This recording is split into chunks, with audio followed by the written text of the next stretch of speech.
bertanya tentang spesifikasi dari budidaya sampai kepada produksi Pak. Jadi ini varietas Arabica yang apa, terus kemudian supaya mendapatkan karakter di kopi tersebut, saya ingin bertanya kepada Pak Tuhat, karena lebih suka dipanggil Tuhat Nafat, Tuhat, Tuhat, ya, gitu Pak. Ini kopi Arabica varietas apa ya Pak? Ini varietas Sibararuta. Kalau yang ini Kartika. Kalau yang ini Kartika. Itu yang Sibararuta. Nah, apa bedanya Kartika dan Sibaran? Kalau Kartika itu cenderung kupusnya itu warnanya hijau. Kupusnya Terus cenderung kemudian yang Sibararuta itu kupus daunnya itu coklat. kupus daunnya coklat. Nah, sementara produksinya dengan beda varietas ini berpengaruh di produksi nggak Pak? Pengaruh. Paling Oke. berpengaruh pemupukan. Paling berpengaruh pemupukan. Baik. Nah, selisih berapa Pak kira-kira dalam produksinya? Misal satu pohon bisa keluar berapa? 7 kilo misalnya nih. Ya. Per pohonnya keluar 7 kilo. Sementara yang satunya di beda varietas ini selisih berapa kilo? Itu hampir sama aja Pak. Oh, hampir Ketika sama. nanti dalam pemupukannya itu pas pada sasarannya, terus kemudian dalam perawatannya juga pas, itu sama saja. Ya. Saat ini sedang raya ya Pak atau belum? Sekarang ini baru raya, panen raya. Panen raya. Ya, ini buahnya. Ya. Ini panen raya, ini buahnya. Di bulan ini sudah mulai panen raya. Bulan Juli nanti Juli juga panen raya, itu nanti Agustus habis kita mulai panen tembakau itu sudah Panen mulai tembakau. keluar. Ya. Pak, ini kan ada antara ini merah, peri ya Pak. Ini kan masih ada sela-selanya hijau nih. Ya. Ini juga di root atau bagaimana? Wah, ini petiknya harus merah. Oh, Ada ya, berat. satu saja itu yang Hijau. kepetik itu harus disertasi. Enggak, Karena Pak. saya lebih cenderung menjaga kualitas. Baik. Ya, Tapi ini memang benar ini enggak petik root ya Pak? enggak. Ini satu-satu. Ini salah satu contoh. Kemarin sudah 2 kali dipetik. Ini kan satu-satu.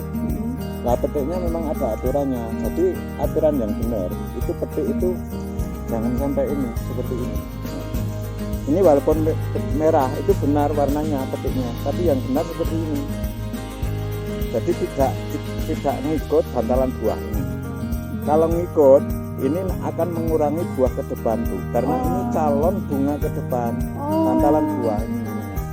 Jadi yang paling bagus petik itu adalah seperti ini. Jangan sampai bantalan buah itu, nah seperti ini Bu. Ini. Nah, Bantalan buah berpengaruh ya Pak? ya pengaruh. Oke. Nanti kalau ya, Kalau di produksi berikutnya kurang bagus, kurang meningkat. itu mengurangi. Pemupukannya Pak?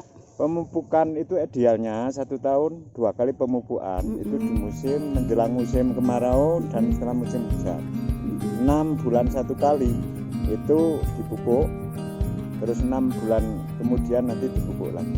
Baik. Untuk cara pemupukannya itu bisa pakai angka 11, pakai L. Nah, nanti untuk 6 bulan kemudian nanti L lagi. Nanti bisa kotak gitu. Pak, ini kan ada tembakau di Ya. sebelahnya. Apakah nanti kopi ini tidak berasa tembakau? Biasanya seperti itu, kopi ada kandungan untuk menyerap di dekatnya kopi tersebut. Benar Pak enggak Pak? Ini saya berdasar sosial tentang kopi karena sifat kopi itu higroskopis.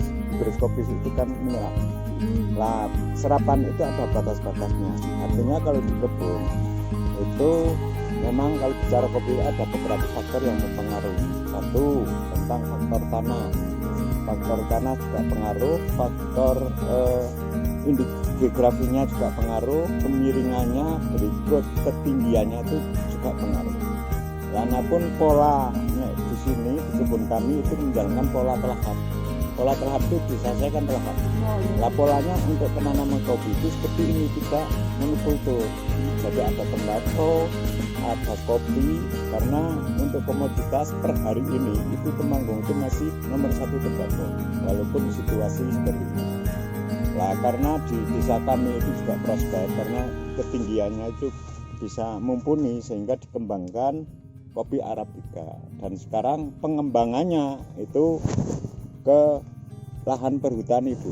Kalau ini LMDH. hutan rakyat HR. Ini berarti lahannya hutan rakyat. Hutan rakyat. Berarti ini bukan Punya LMDH. milik pribadi. Oh, ini milik pribadi ya, milik pribadi. Tapi kalau yang tadi LMDH juga nanam ya, Pak ya? Itu nanam di lahan perhutani. Oh, di lahan perhutani juga kopi Arabica juga. Kopi Arabica. Tembakau juga? Tembakau enggak? Oke. Ya. Pak, nyun sewu ini tanaman lindung apa ya, Pak? Ini suren itu sebagai naungan kopi ini. Jadi kopi itu memang harus ada naungan. Naungan suren, dan suren itu bisa diinovasi jadi obat. Kemudian organik itu bisa juga, Bu. Dan ini tanaman tahunan namanya. Sebagai naungan kopi ini. Memang kopi Arabica itu juga butuh naungan 60% sebenarnya, Pak. Harus masuk naungannya. Sementara nggak terlalu rimbun. Tidak terlalu rimbun. Memang ada agak naungan dikit-dikit ya, Pak. Ya. Kalau di kebun rakyat ini, Pak, Ya. kebun rakyat tersebut per 1 hektarnya menghasilkan berapa ton panen petik merah ceri? Ini per hektar. Kalau di daerah sini kan tanamannya diversifikasi tanaman atau konservasi ya gitu. Itu per hektar idealnya kan 1000 tanaman kopi. Taruh itu yang mesti itu 6 sampai 7 kilo per buah per pohon. Itu artinya per hektar itu bisa 6 sampai 7 ton buah ceri. Nah, itu rata-rata seperti itu. Artinya kalau secara rata-rata menanam 1000 pohon per hektar itu sama dengan satu pohon itu 1 green bean, Bu. 1 green bean. 1 kilo green bean. 1 kilo green bean. Ya. Kalikan Gitu. jumlah populasi pohon yang ditanam. Populasi yang ditanam berapa kayak itu. Kalau monokultur kan 1.800 sampai 2.000 lah taruh jarak tanam itu 2 meter. Ya. Pak, kalau saya lihat di PTP ya, di PTP Banaran. Nah, Benar. itu kenapa lindungnya itu Pak? Lamtoro ya. Apakah itu berpengaruh dengan nanti rasa kopi? Sebenarnya Terus di Rowo Semeng juga, Pak, Ya. maaf, di Rowo Semeng itu juga saya lihat, padahal Rowo Semeng kan juga Temanggung, Ya. tapi itu kan khususnya Robusta, Pak. Itu saya lihat kok naungan ataupun sekaligus menjadi tumpang sarinya itu seperti itu.